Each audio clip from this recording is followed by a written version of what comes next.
Opposition के इजलास बाबत तव्हांखे आगाह कंदासीं। गडियल मुखालिफ़ धुर जो अहम इजलास शहबाज शरीफ की रिहाइश ते अॼु तलब कयो पियो आहे। इजलास में अॻूणो सदर Asif Ali Zardari, PP chairman Bilawal Bhutto Zardari, PDM सरबराह मौलाना फजल रहमान, अख्तर मेंगल ऐं ॿिया अॻुवान शरीक थींदा। इजलास में अदम एतमाद वारी रिथ, सिंध हाउस ते थियल हमले समेत मुल्की सियासी सूरतहाल ते गौर वीचार कयो वेंदो। ऑपोजिशन के इजलास बाबत तव्हांखे आगाह कयूं पिया। गडियल मुखालिफ़ धुर जो अहम इजलास शहबाज शरीफ की रिहाइश ते अॼु तलब कयो वियो आहे। इजलास में अॻूणो सदर Asif Ali Zardari, PP chairman Bilawal Bhutto Zardari, PDM सरबराह मौलाना फजल रहमान, अख्तर मेंगल ऐं ॿिया अॻुवान शरीक थींदा।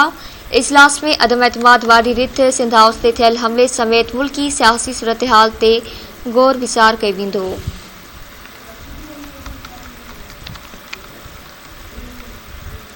इजलास में अॻूणो सदर Asif Ali Zardari, PP chairman Bilawal Bhutto Zardari, PDM सरबराह मौलाना फजल रहमान, अख्तर मेंगल ऐं ॿिया अॻुवान शरीक थींदा। इजलास में अदम एतमाद वारी रिथ, सिंध हाउस ते थियल हमले समेत मुल्की सियासी सूरतहाल ते गौर वीचार कयो वेंदो।